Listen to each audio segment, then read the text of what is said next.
So one doubt. In one of your talks, I heard about the vasanas die before a person dies. Yeah, Uh, that leads to the vasanas die, then afterwards, you are alive, you are living.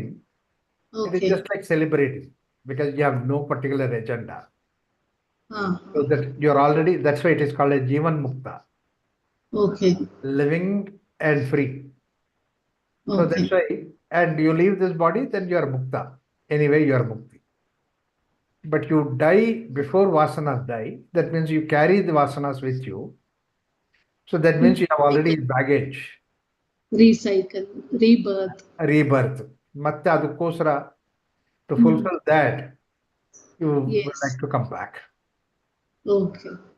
That's Right. why you give up everything before we. I'm completely full. That's the reason What why we say that Purnamadaha Purnamidam. Yep, Yes. Purna. You're Oh, complete. right. Thank you. what is the practice we should adopt to nullify the vasanas, Raghuramji? One very simple thing is that says that moment you recognize that these are unnecessarily puts and pulls and pushes that is there, I don't have to give it in for that.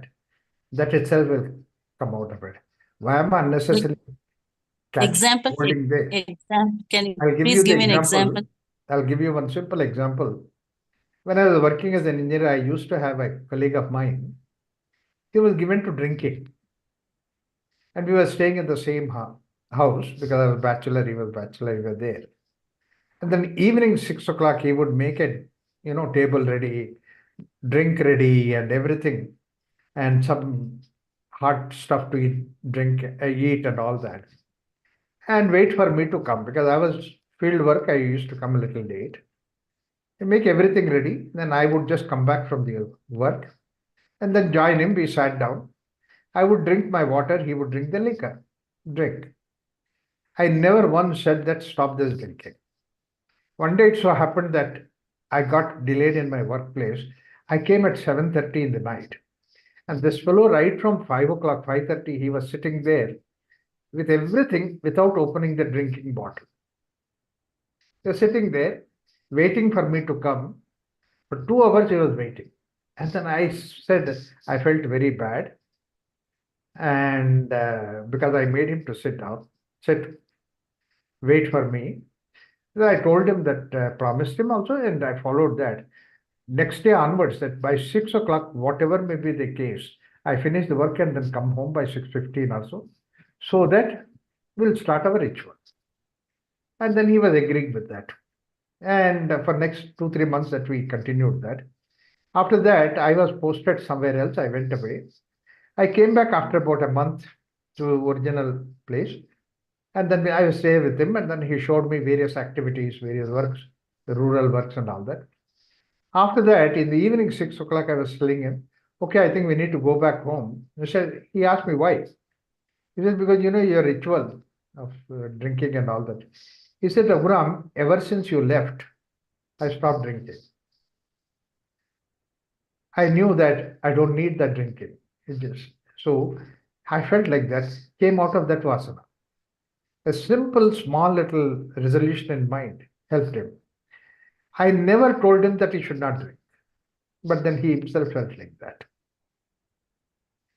So if you feel that you are satisfied, you know what probably might have happened with him is that the satsang, the company that I was there with him, was so much overwhelming compared to the drink that he was drinking.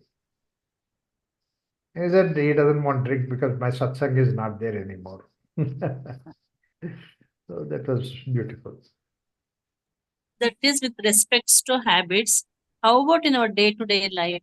Like it is functional activities like morning till evening, whatever is going on, it goes on. In that, how to avoid vasanas? There is no vasanas in that as long as that you think that these are the necessary activities that you need to do it. Life has to be lived. In order to live the life, that there are few things that you need to do it. Just do them as that you're required to do it. As long as you're in this body, so as long as that you're in this family, you're supposed to do it. That's all. There is nothing like any attachment with that. There is nothing like any vasana of that. Just go ahead and do it. Thank you, Raghuramji. Daily it was a confusion for me. Whatever I Yeah. am doing, does it have vasanas or I am being Vasanas are like repeat? this. I will tell you that you're doing daily whatever that you're supposed to do it. But you want to come to Prashanti and stay for about 15 days or 1 week, rest. And that rest period, 1 week, you're sitting in Prashanti, start thinking, oh, I think I should get up and do this, I should get up and do that. There's no necessary here. Everything is taken care of. But still that pull is there, that means vasana is there. And they laugh at yourself, here I don't have to do anything. Why am I restless? Then you overcome that. Means living the moment. If I am at Prashanti, I have to be there. My Absolutely right. Yes. mind should not wander with my house and the daily course. Yeah. Not Thank even you so much asking for the the people clarity. every morning calling, did you do breakfast? Did you do this thing? What did you do? They do it. You don't have to worry about it. Thank you so much. Welcome. Right.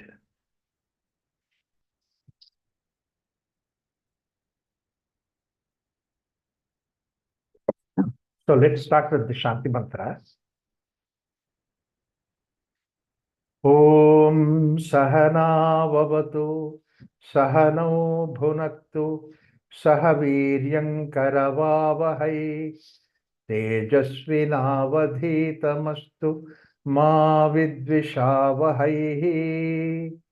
Om Shanti Shanti Shanti.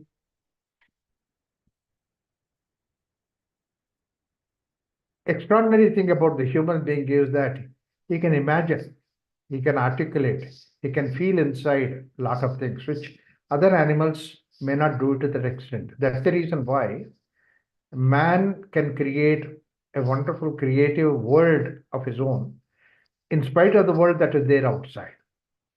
And a beautiful example for that is the dream. We have all the material in the dream to collect the dream and do all this kind of things to show that we are capable of doing that. So that is why the same thing that we can do it outside also, material world. Because that we do that, that's the reason why all this development has taken place. We imagine that a bird is flying in the sky. Why not I fly in the sky like a bird? And that is what given rise to the invention of aeroplanes. If there's in fact, it's so beautifully said, somebody asked Tenzing Narke, why did you, Edmund Hillary, why did you go on to the Himalayas? Why did you go on to Everest? He said, because it is there. See, because it is there, I can go there. So he tried that. So this ability is there within us, so we can do it. And this way, that when we create, when we do all that, it is called as somebody who can create is called as Kavi.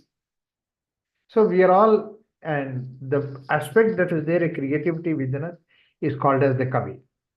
So Kavim Puranam Anushasitaram, that's what in Bhagavad Gita Krishna says. Puranam, he's there eternally all the time. Anushasitaram. See, all the other animals, all the other species, they actually adjusted with whatever that is their nature. They did not do anything. Like, for example, birds, they're intrinsically, they're given with an idea of creating a nest. And they created a nest. They create always a nest. They don't do anything more than that. Similarly, the the other animals, they do their own uh, living place. Like, for example, the bees, they can create a hive, the beehive. But then that's all programmed. But a human being looked at the beehive and he created a beehive. That's what you see, that all these multi-story buildings in Bangalore. It's all nothing but beehive. And there, each one of them, there is bee that is kept there. Here also, each one of them, there is one family is kept there. It's like that. Because we have an ability to create all that. We can imitate the nature outside and do that. So all these things, development has taken place because of the human being. Now, what happens is this, that's why in the same sense, Human being is somebody who can imagine that something extraordinary can be done, and you can create a story behind it. That's how all these stories and Puranas, Itihasas are created. But the idea of creation, all those things, is like the way that you have the dream. Dream is a wonderful thing that you create. Actually, when you look at it, the dream is nothing but an expression that is there inside in the form of a emotion that you have, the bhavana that you have. Like, for example, I have a fear within me. I create a dream where there is so much of fear in that. And I wake up and suddenly say, oh my God, it is not reality, it's only a dream. I'm happy about that. But you created that. The same way that I created a very nice, wonderful atmosphere around because I have that feeling within me. So we create all these things possibly that we could do that. The same thing that we created with the in the form of various wonderful feelings that is there. Like for example, extraordinary wonderful knowledge. We know that I have some little knowledge with my senses, they feed the knowledge. And with that senses, whatever that knowledge that I multiply it by a million times.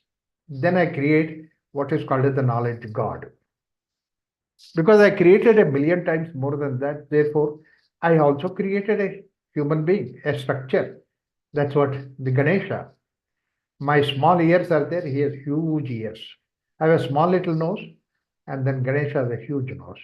So, what is that which we can do it? Is basically the elephant head. Otherwise, can you imagine a story where a mother keeps a child in front? Mother, first of all, created a small little child and then put life into that, keeps in front, and the dad comes and then cut off the head. And then mother cries, you killed my son. Then dad has a responsibility to recreate him, goes around and collects an elephant head, puts at him. See what a beautiful story it is that they have created. Such a nice story. So that all that represents that knowledge is based on all these senses. And here is the Ganesha who has all these senses which are extraordinary. And traveling on the mouse. And the mouse is known for sharp teeth. Our intellect is like that, which is supposed to be having the idea of, cutting everything. Intellect always criticizes. So use that faculty of criticizing. Is mouse is the one who carries the Ganesha. So all beautiful thing that is created. But Ganesha is also innocent. Mother is there to take care of him. And all this you have created the whole story behind it. You have written the father, mother, everything is there to strengthen the relationship that is there in the human being. This relationship that we have in the human being, they're not just like that. We can make use of them to see that how spiritually that we can progress. We have the support system. So that's how we created all these things. Gods also have all the relationship. He has brothers, mother and father. And then there are so many events that take place in the life. It's like the way that in a common man's life that takes place, it is like that. We created that.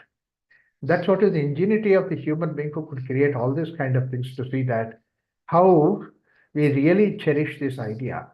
Now you see that Ganesha, if is just only an idea called as the knowledge, infinite knowledge is there, but knowledge is something which is very neutral. It doesn't have any emotions behind it. Knowledge is something that you don't even have any idea about it. But there is the moment that you create a human being behind it, give a fresh and blood. Therefore, that you enjoy the presence of that. I tell you that how we give these emotions a expression in the day-to-day life. I was telling in the other class that an example. I met a friend after about 20 years, and he was really, really in love with me, fascinated. And he came to Houston. I was there, and he was in McAllen, Texas, and then he wanted to take me to his home. And then actually, I finished a 10-day retreat in Houston, and then the last day we had a collective dinner. There's a huge dinner that was there. He came there for the dinner. He also had the dinner and picked me up. And then directly he took me to Madras Pavilion. Madras Pavilion is a most wonderful, highly respected Indian restaurant in Houston. Took me there and ordered all kinds of dishes. It is the, vada, dosa, this, that, and everything that was there, uttappam. I said, just now we have finished our dinner and then came here. That too big dinner that we came here. He said, whether you eat or not, I don't mind it. But the most wonderful thing is that I love you. Therefore, I created all these things in front. It is similar to the same situation that on a Ganesha festival day, you're overwhelmed. You create 20 different kind of dishes. All that for the sake of Ganesha. You know very well, Ganesha will not eat anything. But it is joy that you offer all those things to Ganesha and how carefully that you prepare all those things. That bhavana is something which is very important. And this bhavana is far above the level of intellect. Intellect cannot reach. If somebody asks, why do you make that four different types sweet? Why do you make this? Why do you make that? Bhavana says that don't worry about all those things. Don't put these questions of intellect. Intellect always deals with economics, but whereas bhavana is far beyond. You have such wonderful friend. You have such wonderful feeling for your friend. That's why you live with that. That living with that is bhavana. This is what I said. Normally, the whole world stops at the level of intellect, and the spiritual world belongs beyond the intellect, and that's what is filled with bhavana. And that's what is the idea of love, compassion, which takes us to the level of divinity. That's the reason why in that Bhagavad Gita shloka he says that Shraddhavan labhate jnanam tatparaha sanyatendriya jnanam labdhva param shantim achirenadi gacchati. Normal shanti is you're hungry, you take food. That's what is the normal shanti. And the normal shanti is you say something and then that is done. That's what is the normal shanti. But param shanti, this is that extraordinary, wonderful degree of shanti. You experience it. And what is that experience? It is Shraddhavan. When you have that Shraddha, Shraddha is another expression to the love that we have. So when you have that Shraddha, it really transports to a very high level of experience. That's why I always say your experience is so lofty compared to the expression. Expression cannot even reach 1% or 0.1% of your experience that you have. Even small little simple things, your experience is so high compared to the expression.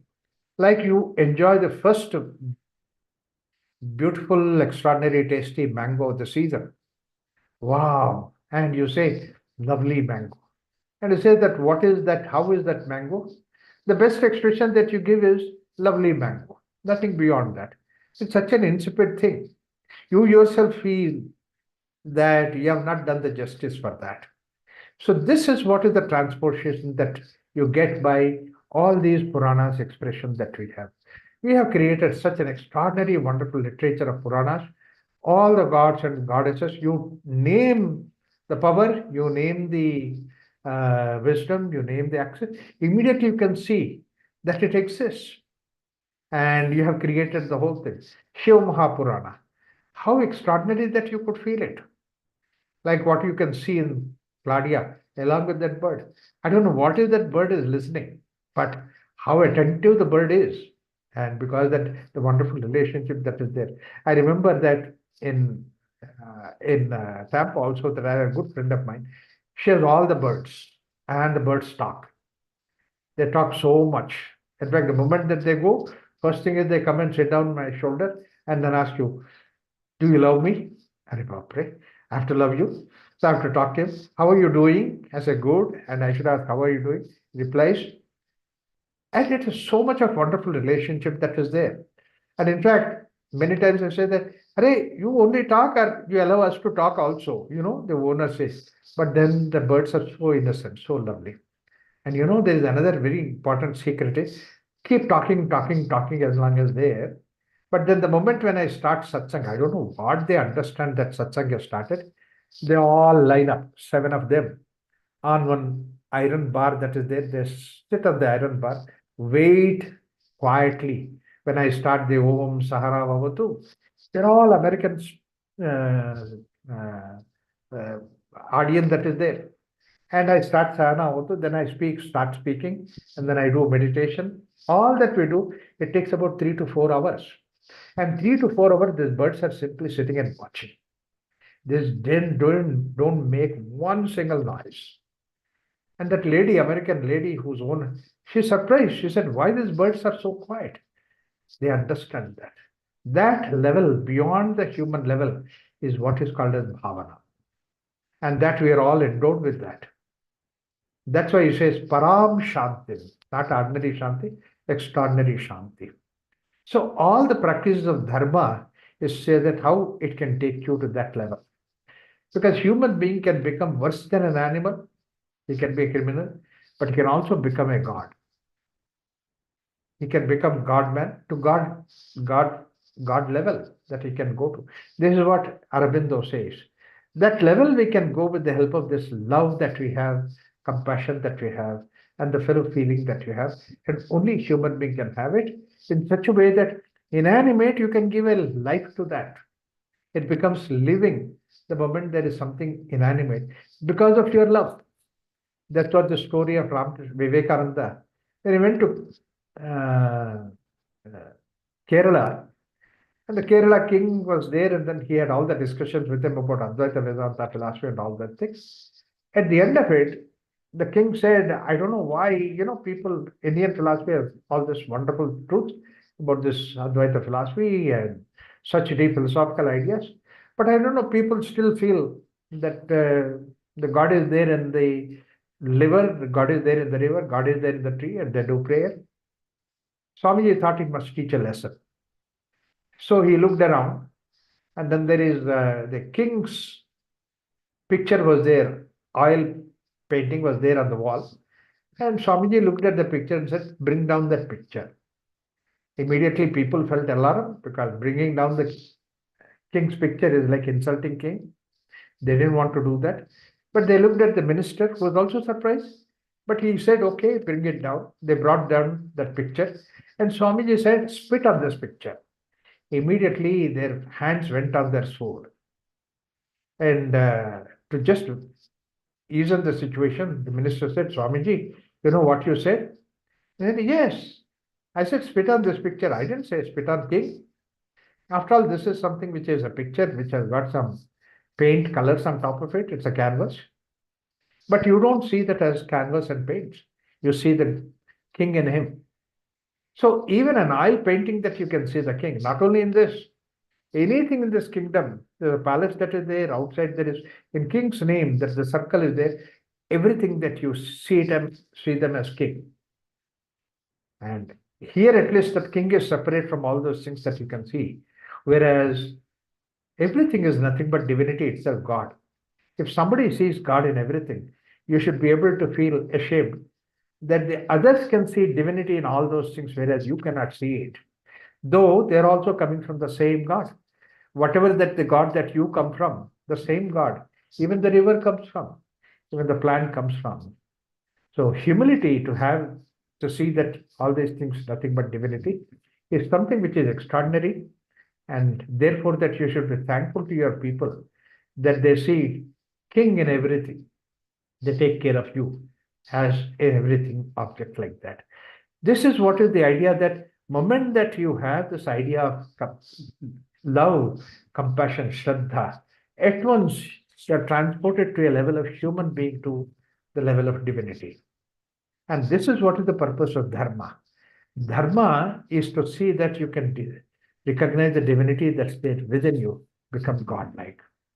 When you see ordinary human being, there itself that you have compassion, there itself that you have fellow feelings. That's what we call as the humanity. That's what we call it as the human feeling. Don't you have that human feeling within you? That's what we say that. Whereas a loftier idea is the idea of what is called as the divinity. If you have that, then you can definitely take care of human being. Therefore, and now you give to the others out of joy. Give and get happiness. And that's the language of the other world. Chinese proverb says, love is the language of the other world because language of this world is that I take something, I get happiness. Language of the other world is I give and get happiness. Again and again that this particular concept is given by our people so many times. In fact, we have such stories are created. That's another thing, we create such stories, so many stories. We are full of these Puranas. Puranas are nothing but, it's not the the value of the character that is there, but more importantly is the feeling behind it. This is what Narada says in Bhakti Sutra. Puja Deshu Anuraga iti. That Anuraga is something which is very important. Anuraga is you should feel that. Whenever you are reading Puranas, you feel that. What is that feeling that brings about? That brings about the feeling is that a thing which has happened earlier or which might not even happen suddenly becomes relevant today, happens today. Look at the way, when did Krishna's story happen? 5,500 years ago, 5,600 years ago. But when was Meera? Meera was there about 1,000 years ago. But Meera could feel Krishna as if Krishna is living along with her. So much that she was feeling Krishna around her, that unbelievable. And that can happen because of this wonderful feeling of bhavana, the love that was there. The story that is there, so much that she was feeling Krishna around. There is no other human being other than other man other than Krishna. That's what is the story. Meera went to Vrindavan and she was going around the Vrindavan streets like a mad girl and dancing and singing about Krishna. She was going around. And then somebody said, she heard somebody saying that there's one great saint by name Govindas, and he's giving a talk on Bhagavatam. Wow. You are there in Vrindavan, and Bhagavatam is going on, a great scholar by Govindacharya. So she wanted to go there. And then she started walking toward the place. And suddenly, this Govindacharya, he has kept a rule saying that no women should be allowed to his satsang. No woman should be allowed to the satsang. And so therefore that there were gatekeepers who were strictly observing to see that only men are allowed inside. But when Meera arrived around that place on the road when she was coming, the way that he was singing and she was in the ecstasy, these people totally got lost into her ecstasy. These gatekeepers were there. And they also started dancing along with her. And along with her, they went inside the hall where the satsang was supposed to take place. After going inside, suddenly they realized that this Govindacharya was looking at them frowning. And they realized their mistake because Meera is a lady who came there. And not only he was frowning, he shouted at this gatekeeper saying that, how did you allow a woman to come inside? I told you that no women are supposed to come inside. Only men should be inside. And Meera looked at the situation. Those people were really become guilty about the whole thing. Meera laughed and said so beautifully. She said, I thought in Vrindavan there is only one man, and that's what is Krishna. All others are gopikas. All others are women. And you're also there here, another man. I'm not interested in another man. And then she started going back. Suddenly Govindacharya realized that his mistake. He fell at the feet of Meera and asked her for pardon. I said, this is my mistake. See, that's what it is. You never feel that you are separate from the God when you are in that state. And that feeling of divinity that is there within you is the real self of you. In fact, Krishna in Bhagavad Gita, a very beautiful shloka in the 8th chapter, he says that Arjuna asks various questions to Krishna. What is Adibhuta, Kim Adibhutam, Kim Adhyatmam, Kim Karma, Purushottama, tell me about all those things. And for that, Krishna replies, very beautiful answer. He said, Adibhutam cha kim proktam, adidaivam kimuchate, adiyajnam katam kotra, like that when he asks. And in reply to that, Krishna gives an answer that bhuta bhava udbhavakaraha karma sangitaha. I mean, all those things. When it comes to adhyatma, and the answer that Krishna gives is really, it is like a romancha. It gives us the goosebumps. He says that your very nature is adhyatma. That means you are the divinity yourself. Swabhavaha adhyatmuchate. What a beautiful way Krishna gives. That swabhava we reach to that adhyatma by this bhakti, by this feeling that you have. So all these Puranas are created to see that you feel that divinity when you're reading, while you're looking at that. Don't worry about these things. Look at the way that Ramayana, Mahabharata, they have happened in the history. 7,000 years ago, Rama has happened. 5,500 years ago, Krishna was there. But then the story of them is so extraordinary, so exalting. We don't want them to go into the history books. And also, it's not just only those characters. All other characters who are there along with them, they have some extraordinary, wonderful quality or the other. We want to enliven them all the time so that we get the guidance from them. That's why we get the itihasa. Itihasa means basically the history, but Purana is something that you embellish that with various stories on that. So that's why we have this Puranas. All the Puranas are created, 18 Puranas are created to see that. You feel that. That feeling is something which is taking us to a higher level. Whatever that you try to do in the form of discipline, the self-control, etc., and then dana that you do it, that's what is the charity that you do it. All these things, when you do it, it's one way. But when you do this puja, this worship, all these things are included. In worship, naturally, there is this self-discipline. In worship, there is always dana, that means charity that you do it. In worship, that you recognize the divinity in everybody, you touch the feet of elders, touch the feet of your guests and all that. All these things are embedded in that in a natural process. So therefore, that whatever that we have learnt in the form of practice of dharma, they're there in these practices that we are doing it. In fact, I recollect one of the incident that happened. The Shiva Mahapurana, the whole story of Shiva. Now, what happens is these gods, we can keep them in the sky, somewhere in the heaven that they are there. They have no connection with us. Then they're there, that's all. They don't help us. Whereas we bring them down to the human level so that they are like human beings. They also have the things like human beings. They are brothers and sisters. The father and mother is there. So therefore, that they are like any of us. So that you feel the being in touch with that divinity. So in Shiva Mahapurana also, that Shiva is there, he has a son. All that is there as a huge story that is Shiva Mahapurana. There is one Turkey girl and myself, we were studying that Shiva Mahapurana for almost like a couple of years we were studying. And she wanted to see Jyotirlingas, the special linga that is there in the country. I said, okay, come along, we'll see that. I brought her to Sri Shaila Mallikarjuna. Mallikarjuna is one of the Jyotirlingas. She came there, and as we were going up in the queue, there were other people who were also there. In the queue, we were going. Suddenly, this girl stops there, and she used to call me Papa. Papa, can you see that this is the tree under which this Shiva is sitting? And further ahead, oh, that's the stone where Mandi has come from this direction. Oh, this is where Nandi was there. As if that she is seeing the picture that is there. And people around her asked her, where do you find all these things? She said, you know, in Shiva Mahapurana, in the second volume, you can see in the third chapter, in the 17th chapter, the same story is there. Actually, when you go back and you see that the story is there in that.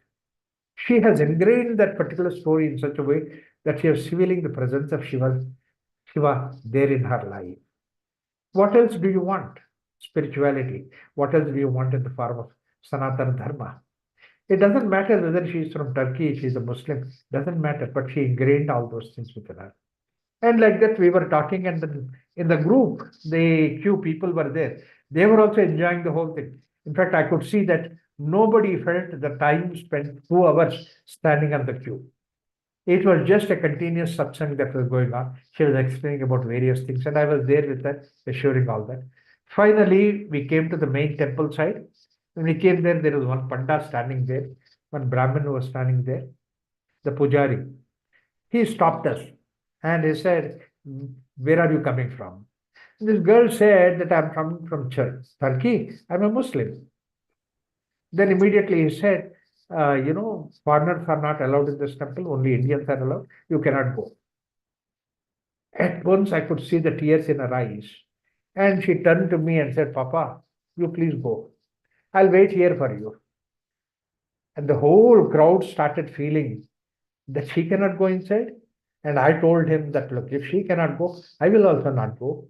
because basically I came here for her sake. When this commotion was going on, the main priest in the temple, he saw something is going on. He came running out and then said, "What's happening?" Then the people who were around explained to him that this is what is happening. Then he realized, in just about 2 minutes, he realized, caught hold of her hand, and he took her all the way to the Shiva there inside, made her to sit down by the side of Shiva, and said, "Madam, you sit down here as long as you want to. And you want to touch the Shiva, you want to put water on him, you do anything that you would like to do it. And because of your being here, we feel that the temple is satisfied." See, that's the feeling of living thing that has happened. You have love for you. This is the idea of Shraddhavan Lapate Jnana. The ananda that you get is multiple times ananda.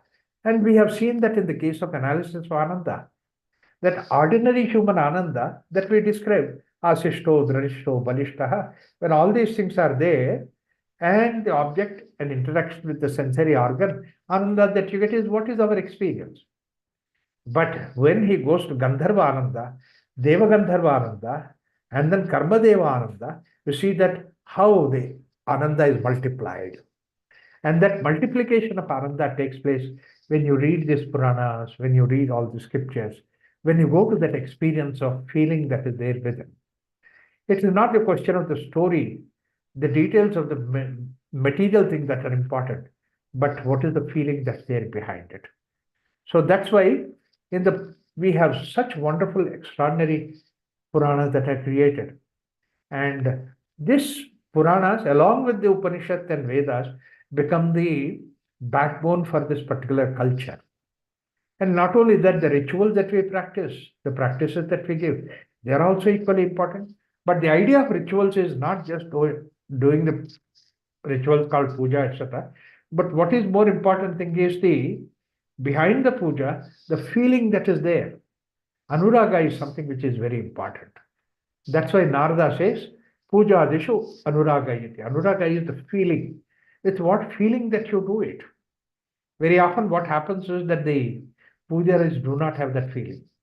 They just do it mechanically because it is their occupation. They do it occupation and they finish the puja here, they have to go to another place for the puja. So this is continuing. Whereas when you do the puja, do with that feeling that's there deep within. Puja dishu, anuraga. That's what is very important. In fact, whenever that sutra is there in Narada Sutra, those 2, 3 sutras are there. When we discuss about that sutras in my classroom, I tell that let's go to a temple. Actually, all of us, 20, 30 of us students, we all go to the temple early in the morning at 6 o'clock. And I tell them that, look, today that we are nicely celebrating the Narada Bhakti Sutras, come with a nice, wonderful dress, the best dress that you wear, nice sarees, nice wear, come there. And then let us clean the whole temple. We'll do that because the puja is right from cleaning the temple, everything is puja. And then flower garden, you decorate the garden with all these garlands. Put nice, wonderful rangoli, whatever that you feel like doing it, that you can do for your parents, your children, whatever that you do it for the God. And particularly Ganesh, all kinds of things that you can do for Ganesha. And people do that. It takes about 4, 5, 6 hours doing all those things. Then mantras will be there. Don't worry about that mantra. There is a pujari who sings the mantra. But everything that you offer it to the God, offer from the heart. And this goes on for 5, 6 hours. And they say, this was the most wonderful lesson that we have learned about the puja. That feeling is something which is very important. Puja adishu anuraga iti parashatya. And the same thing is further elaborated in Mahabharata by Vyasa. He says that Ganga Jale Kimna Vasanti Matsyaha. Are there not fish in the Ganga? They are there. They born there, they live there, they die there, and they have their procreation, everything that is there. But Ganga Jale Kimna Vasanti Matsyaha. Devalayam Pikshiganam Vasanti. The birds are there in the temples. They eat only the prasad and they live in that temple. They have their offsprings grown in the temple. But in spite of all those things, what happened to these birds? What happened to these fish? Nothing happened. They remain as fish, birds remain as fish. But you know what? Human being goes all the way to the temple, all the way to the Tirtha, Ganga, take a dip there, and you feel satisfied. What is that satisfaction that you get? The fish do not get. The temple that you go, what is that satisfaction that you get? The birds in the temple, particularly, especially in Mysore, when you go, the monkeys in the temple do not get anything, whereas that you get it. What is that you get it? Why do you get it? Same temple, they live there, but you just pay a visit because the bhava with which that you go, the feeling with which that you go, that's what is important. Unfortunately, today the temples are so crowded. People go to the temple with all kinds of, wish list. Don't go with wish list. Go pure hearted so that you go to God just to feel the God in your heart. So bhavojitaste nalabhanti muktaha. Mukti is not there when the bhava ujjitaha. That means bhava is not there. You keep the bhava aside and go to the temple, temple will not help. Bhavojitaste nalabhanti muktaha. Devalayam tirthayatanacha muktya. Devalaya, the temple, or the tirtha, they are not important. The bhava, that's what is important. So the whole practice of bhakti bhava is an extraordinary component in the whole of Sanatana Dharma. Extraordinary, wonderful contribution by Sanatana Dharma. For doing that, they have created all these Puranas. Any Purana that you take, how many different Puranas that we have? Skanda Purana, Shiva Purana, Vishnu Purana. Every Purana has some story or the other, something or the other. Why we have created so many Puranas, so many things are there? Because a variety of people. You might like Ganesha, somebody else might like Shiva, somebody else might like Devi. That's why we have all these things catering to various sections of people. We have not said that there's only one way and my way is the highway. We did not say that. There are so many different ways that is there. That's why in other religions, there are only one God, one prophet, one book. Whereas in Hindu religion, in Sanatana Dharma, we have not one God, millions of gods. One book, no, we have tons of books. And we have one technique, no. In fact, in the same house, we have different techniques people follow. Your own technique you follow. But then feeling is something which is very important. Ramakrishna Paramahansa, the temple priest in the temple of Dakshineshwar, Rani Rasmani's son, and Mathur Babu. Rani Rasmani one day said to Mathur Babu, why don't you go to Dakshineshwar and find out what is this temple priest doing. In fact, I like the temple priest. I like the way that he is doing everything. I have no doubt about it. But people make comments about him. It's not going on all right. I would like to go in incognito and observe for yourself and come back and tell me what's happening there. And then Mathur Babu goes to the temple and sees Ramakrishna doing the puja for Devi. He prepares nice, wonderful prasadam by himself and he takes to the mother, talks to the mother. Mother, I prepared this, I added these things. Please have this. Sits in her lap, tries to feed her. Please, requests her. Please have it. For my sake, have it. I like it so much. I mean, you doubt about the taste? Let me taste it. And he tastes and said, wow, so really wonderful. Like a mother cajoles a child. And then he's doing all those things. People who saw that, they felt, what is this? He eats before he offers to the mother. They were feeling like that. But Rani Rasmani, son, that is Mathur Babu, goes back to Rani and said that the temple, when we have consecrated, that day the temple is not sanctified. But today, the priest, the way that he talks to the God, offers the food to the God. I see the living presence of the Kali, Divine Mother there. So today it is sanctified. Sanctified not because of the rituals, sanctified not because of all those things, but sanctified because of the feeling with which that you go to the temple. That's what is very important. Ultimately, what is that feeling. As I said, that feeling is from experience. Expression experience, the gap is so vast. Even small little simple thing that you experience, you cannot give an expression to it. Like you see a beautiful flower, rose flower, and you say, look at the flower and say, wow, it's so beautiful. But then you have no better word to express that. The words fail there, words could not reach there. That's what Shastra says, Vado Navalabhya. The words cannot reach there, but that's what is the level of experience that we have. Bhakti will give you that experience. Prema will give you that experience. Shraddha will give you that experience. That's what Krishna says in Bhagavad Gita. Shraddhavan lapate jnanam tat paraha samyatendriya. See, Sanyatendriya, that means Indriya control naturally happens. You don't have to do anything. Because that you have transcended all the sensory organs. Jnanam labdha param shantim achirena adhigachyati. Real jnana is that jnana where it can take you to that param shantim. Normal jnana, normal material knowledge is about the material world outside. But this jnana is param jnanam. It takes you to the divinity above that. So this is the part of this bhakti. This is the part of this Sanatana Dharma. Extraordinary thing. That's why I always say the Sanatana Dharma survived for 10,000 years. Amount of yogis, amount of jnanis, you can count them on fingers. But the amount of bhaktas, people who practice the devotion, lived in this particular culture is millions of them. Every street we have one person or the other. Every story is there about somebody or the other. Extraordinary thing. That's what enlivens the Sanatana Dharma. Sanatana Dharma. What happens in this case is that the most extraordinary thing why you feel so happy, so satisfied is because in love, in Shraddha, Karuna, your ego is dissolved. There is no other chemical which can dissolve your ego on this earth other than this love, compassion, and Shraddha.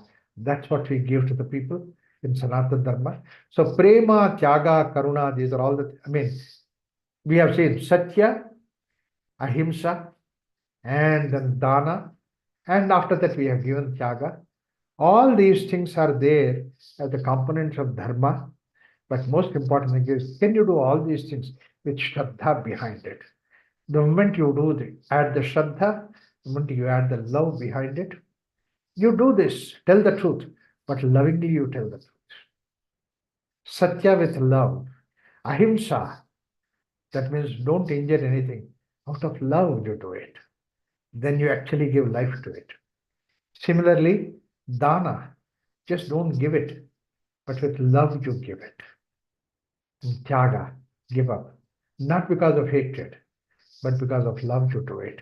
When you add these things, Tyaga, Prema, Karuna, all these things become divine.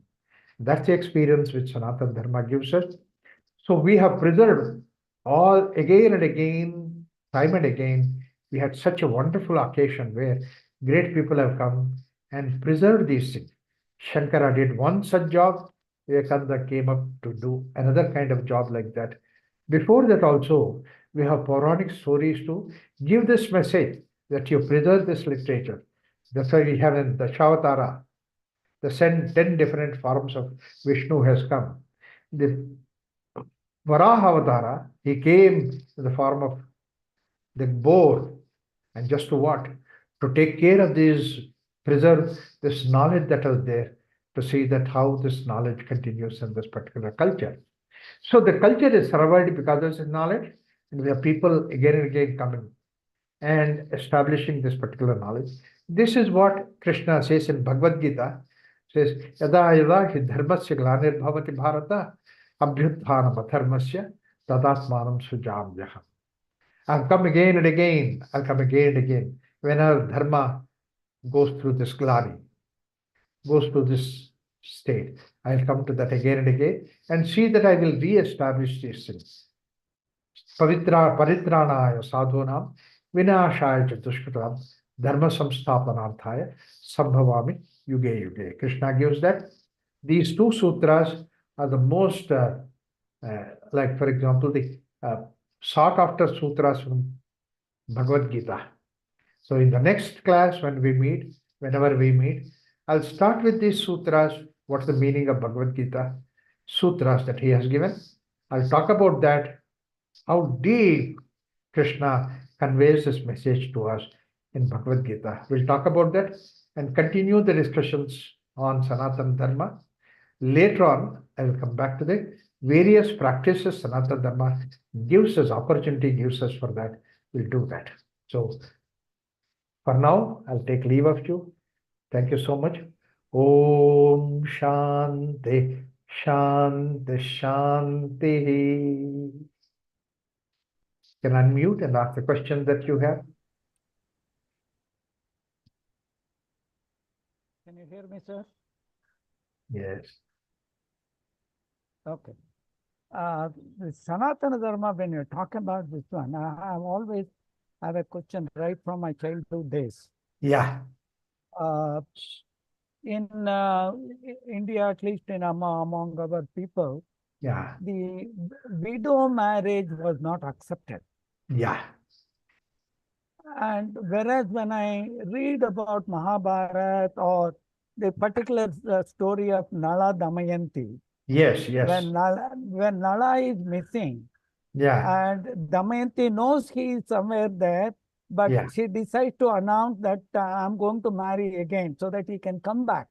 So Yeah. that clearly shows that widow marriage was in practice during those days. Why Yeah. did it discontinue? Because in my own family, I know there were 5 ladies who became widows at a very young age, and they lived rest of their lives as widows. I really felt it was gut-wrenching for me to see them. Actually, So, yeah, go ahead. see, the Sanatana Dharma principles are there. They have to be translated into the life, but various Okay. activities. And they have made certain rules and regulations. That's what Manu gives us. Yeah. And what Manu also says in Manu Dharma Shastra, that the rules have to be dynamic. In the sense that Okay. as the society goes, we have to change these rules and regulations. They have to undergo their change to suit the society at that point of time. Unfortunately, some people have curb that particular chain that can occur. Actually, they felt that they are orthodox, they have to take care of dharma. That's why they never allowed this dharma to really change itself. That's what Manu says in Dharma Shastra very beautifully. If dharma has been destroyed, it is because of the dharmic people only. Dharma eva hato hante. So, like for example, Jesus Christ, he wanted to introduce the idea of love, compassion to the people. But then that Roman Empire at that time did not accept that kind of a thing because he was somebody different. I'll call you back, I'm in satsang.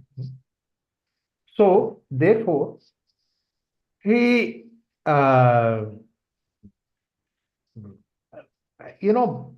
person who punished Jesus Christ he was also Pontiff, he was a religious leader, Pontiff Pilate. Of course, later on, when in the life of Pontiff Pilate, he felt very sad that why did he punish Jesus Christ? He felt whole life like that. But then it is that religious people only persecuted the religious people. Dharma eva hato hante. That's why he says dharmo rakshati rakshita. If you really understand dharma and raksha, dharma will take care of it. That's why in the second sutra he says dharma eva hato hanti, dharmo rakshati rakshita. Tasmat dharmo nahantavyaha, nako dharmo hato vadit. Therefore, tasmat dharmo nahantavyaha. That before that you take the case of eliminating something, think twice. It does not happen in your hands. Nako dharmo hato vadit. It's like that. So there are a lot of things that are there. We can talk about it. So in our culture also, there are a lot of things that are introduced by so-called people of Dharma giver. They created all these hurdles in the growth of this Dharma. Again and again, people will come to revive those things, revise that. It will always be happening. The similar case in the other side of the flip side of the coin, Matsya Gandhi marrying after having the first son. So that's another sign. But today we don't see that, or we were not. I think today the things have changed. They are accepting it. No, but you see, Matsya Gandhi's case is something different. Because you see, there are so many things which are interlinked with that. Okay. Like Vyasa, Parashara, he knew, I mean, he was somebody who is, in Patanjali Yoga Sutras, the third chapter, Vibhuti. Once you have that sanyama, that means you can manipulate the nature's law in such a way that you can create a situation beyond that. So like that, he knew one important thing is, he said, this is the moment that some extraordinary soul has to be born. And you are there right in front of me, Matsya Gandhi. And then said we should have a child. And therefore Vyasa is born. Immediately he grows into 20-year-old young man, right away. And then afterwards he becomes, he makes her as Sugandhi. The word is, Matsya Gandhi becomes Sugandhi. When you call it a Sugandhi means basically you are virgin again. Okay. So therefore the marriage takes place. Okay. Thank you, sir. You're welcome. I'll see you before you leave. So we will please. We will having satsang after November 25th. Right. Okay. Yeah. Thank you. Yeah. Thank you. Right. Any other questions anybody has? Otherwise, we'll stop the satsang. We'll continue after 2 months. 29th, I will come back from USA. As soon as I come back, the first Thursday, let's have the satsang. Continue with our ideas. Yes. Yes, sir. Happy journey. Thank you. Thank you, Raghuramji. Have a safe journey and safe return. Thank you, Mukund.